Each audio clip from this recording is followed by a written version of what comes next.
We'll get rid of anyone who can't do their job properly, the boss said sternly. I felt ashamed because I couldn't finish my work on time. I get it. I'll quit, I said sadly. I was exhausted and couldn't keep up anymore, so I chose to leave the company. Are you really giving up? It won't be easy for someone your age to find another job. The boss teased me. The day after I left my job, I got a call from a former colleague on my phone. Hey, it's bad. Can you come back, Mr. Watson? They begged. It seems like ever since I left, our contract companies have been calling nonstop, my ex-colleague explained. Firing him was a mistake, a client said, making the section chief apologize deeply to me. My name's Benjamin Watson. I lost my dad when I was little. I'm sorry for making you feel lonely, I told my mom. It's all right, dear, she said. With no family close by, my mom raised me alone. Seeing her work so hard inspired me to help. Mom, I'll work as soon as I finish school. I'm sorry for making things tough, I said. Don't worry, I'll handle it, she reassured me.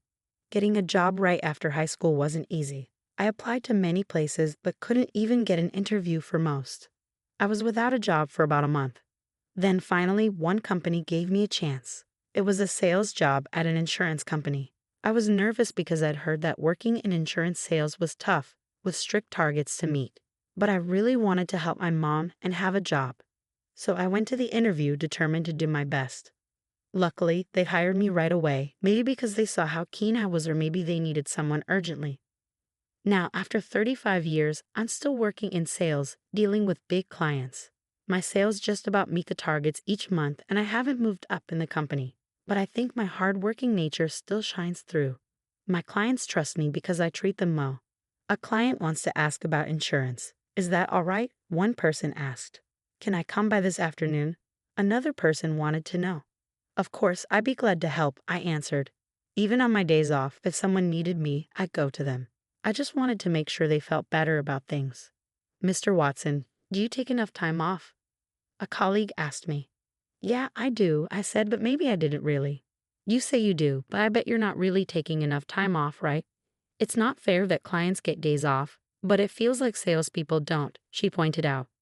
Yeah, but it's important to make sure people feel okay, even if it means working on days off, I tried to explain.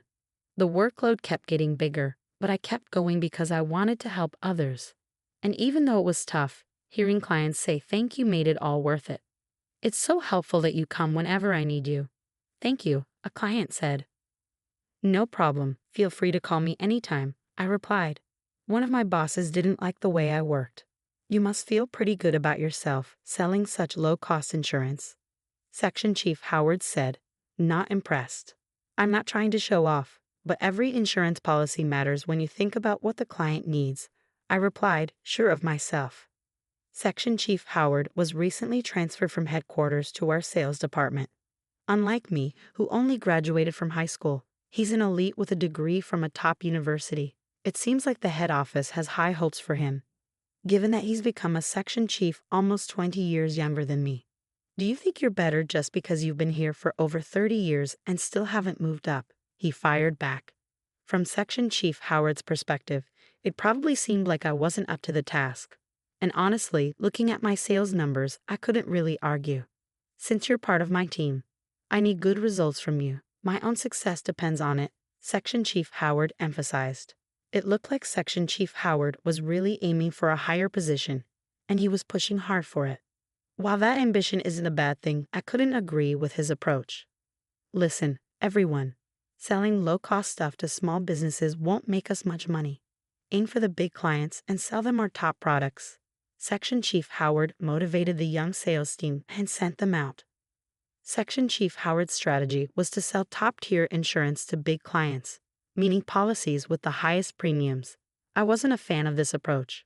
The insurance he promoted covered a wide range of scenarios and was designed to prepare for any situation. But the more comprehensive the coverage, the higher the cost, which I felt wasn't fair.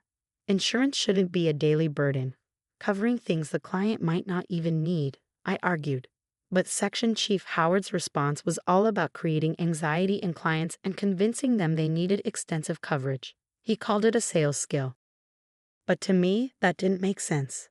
I believe in providing insurance tailored to each company's needs, no matter their size, by listening to them carefully. Sure, it takes time, and I end up working late every day, but it's important to make sure they understand what they're getting. Section Chief Howard didn't pay attention to my concerns. Your method is too slow. Sell faster and make more money. Sorry, he said.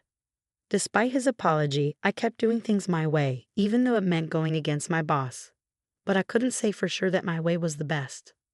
Are you even listening to me? My wife asked one evening. Huh, what did you say? I had been neglecting my family time. Working late every night, I hardly had any time with them. Exhausted from work, I wasn't fully present when I was home. I just wish we could have more time together.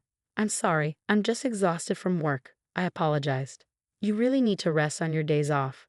I'm worried about you, my wife said, expressing her concern for my well-being. My wife wasn't happy about how little time we had as a family. Despite working for them, they were feeling neglected. Was this really all right? I kept asking myself that question, and then my way of doing things seemed to reach a dead end. I'm really sorry, I couldn't meet the quota. I apologized to Section Chief Howard as he scolded me. I couldn't meet this month's target, I admitted, feeling desperate. Mr. Watson, do you think you can make up for it next month? Section Chief Howard asked. Well, that depends. The shortfall from this month would just get added to next month's target. And since I'm barely meeting the current quota, the chances of catching up seem very slim, I explained. If you can't, maybe you should think about going part-time, Section Chief Howard suggested. Part-time? Can salesmen even work part-time? I was confused. As I hesitated, Section Chief Howard smirked. If you don't like that idea, then you're fired. I was fired. Fired. Surprisingly, saying it out loud didn't feel as bad as I thought it would. I can't say I'm not a bit sad about losing my job, but haven't I been working hard, sacrificing time with my family? I pondered. Maybe it's a chance to appreciate the time with my loved ones that I've been missing out on. I thought of my wife's face, understanding, and decided to resign. Oh, are you really quitting? It's going to be tough for someone like you to lose their job. Section Chief Howard continued to talk, but I just bowed my head and returned to my seat, reflecting on my time here since high school. I think I'll need to start handing over my responsibilities. I began the process of resigning that day. Unusually, I made it home on time. When I opened the front door, my wife looked surprised to see me. At first, she seemed puzzled, but then she smiled. You're home early today. Dinner isn't ready yet. Can you wait a bit? Oh, thank you, she said. It might have been the first time I really watched my wife cook since we got married. I realized how much time I had been spending at work. Well, I've made up my mind to quit my job, I announced. I understand, my wife responded without asking for details. The next day, I handed in my resignation to Section Chief Howard. He had a big smile on his face, seeming quite pleased. Make sure to finish the handover quickly, he instructed. I will, I replied. I tidied up my desk and explained my duties to the person taking over. Until my last day, I accompanied my replacement on client visits.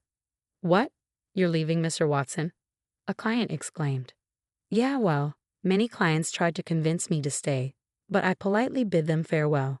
And then, a month later, I left the company. Leaving the company where I had spent so much time was bittersweet, but I felt a weight lifted off my shoulders. Surprisingly, my wife seemed happy despite my unemployment. Aren't you worried now that I'm not working? I asked. Not at all. I was more worried about you overworking yourself and getting sick, my wife replied. She had always been concerned about my well-being. I had been so focused on work that I made her worry. Why worry?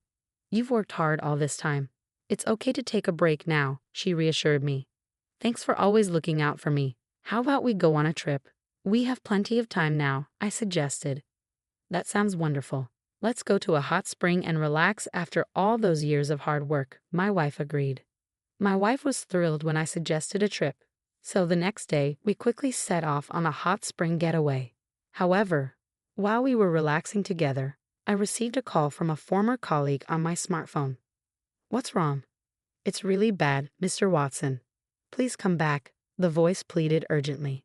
I was taken aback by my ex-team member's distress. I asked him to explain what was going on. He told me that ever since I left, the company had been bombarded with calls from our contract partners. They were all threatening to cancel their contracts now that I was gone. The sheer volume of calls was disrupting their normal operations. It's not just the calls. If all these contracts get canceled at once, it will be a huge problem for the company. Can't you please reconsider and come back? He begged desperately. I'm sorry, but I won't be returning, I replied firmly. What? He exclaimed in disbelief. Handle each company with care and sincerity. That's all, I said before ending the call and turning off my smartphone. My wife, who had been observing, looked puzzled. What was that about? My ex-team member asked me to return, realizing how valuable you were after I left, I guess, I explained. My wife smiled at the story. Even though I missed my job, I knew that if I went back, I wouldn't see her smile like this. I made the decision not to return to work, for the sake of my wife and the happiness I saw in her expression when I wasn't working. From then on, I ignored calls from my ex-team member and enjoyed our trip. While out for a walk, my wife suggested we visit an old-style cafe. This place looks charming, doesn't it? I've been wanting to check it out. You have a good eye for cafes, I commented. My wife's expression turned slightly melancholy at my words, and I wondered if I had said something odd. You see, visiting cafes is one of my hobbies, she confessed. Oh, I didn't realize. Cafes are popular and have such charming food, so it makes sense that many women enjoy them. I responded. I'm actually a certified barista, did you know? She revealed. That's incredible, I exclaimed. I've mentioned before that visiting cafes is my hobby and about my certification. My wife continued, her tone growing a bit subdued. I hung my head in realization. I must have missed that when I was working. I'm sorry for not paying attention before. That sounds great. When we get home, I'd love to try your special coffee, I replied. True to her word, when we returned from our trip, my wife brewed me some coffee. It was completely different from the instant coffee I usually drink. This is delicious. I can't believe I can have this at home. I'll make it for you anytime, she promised. From then on, my morning started with the coffee my wife made for me. Spending more time with my family, I realized there were so many things I didn't know. While regretting that I had neglected my family until now, I decided to cherish every moment with my wife. A few days later, I got a call from Chief Howard. I hesitated whether to pick up, but given the recent situation with my ex-team member, I decided to answer. Mr. Watson, I made a mistake. I'm sorry. Can you please come back? Chief Howard apologized and asked me to return to the company. It turned out Chief Howard had been dealing with a flood of calls from our contract partners. He had personally visited them and apologized. Mr. Watson was always kind and considerate, even when everyone else was pushing insurance aggressively. That's rare these days, Chief Howard explained. It wasn't just one or two companies, it was the same story everywhere he went. Firing him was a mistake, Chief Howard admitted, realizing that his sales approach was wrong. Listening to Chief Howard relay the words of the customers warmed my heart. I was mistaken. What the customers truly value is thoughtful service, he admitted. You have a keen eye for understanding customers. I want to start from scratch and learn from you, Chief Howard confessed, his tone devoid of the condescension from before. I appreciate your offer, but I won't be returning, I declined. I understand. Well, if you realize your mistake and change your ways to treat your customers better, then that's what matters. I've already found a new job, I explained. My words seemed to catch Chief Howard off guard, even over the phone. After a moment of silence, he responded, I see. There's nothing more we can do then. Chief Howard sounded disappointed as he apologized to me and ended the call. While I do worry about the company I used to work for, I'm also excited about starting something new. No matter how old you get, starting afresh is nerve-wracking. But as long as I'm with my wife, I know I'll be okay. Together with my wife, we opened a small cafe. When I lost my job, my wife shared a little dream with me. I want to run a cafe I love and enjoy a relaxed life in our old age. So we saw my resignation as an opportunity to chase my wife's dream together. At first, most of our customers were her friends, but soon word spread and our business started to thrive. With my background in sales, I was good at serving customers, while my wife enjoyed chatting with her friends while working, always seeming happy. One day, as I greeted a customer as usual, to my surprise, it was Chief Howard. His eyes widened when he saw me. I couldn't help but give a wry smile and led him to an open seat. Is this your new job? He asked. Yes, my wife and I started it together, I confirmed. It seemed Chief Howard was taking a break from work and decided to stop by the cafe. He wasn't one to visit places often before, but it seemed he was back in the field since that incident.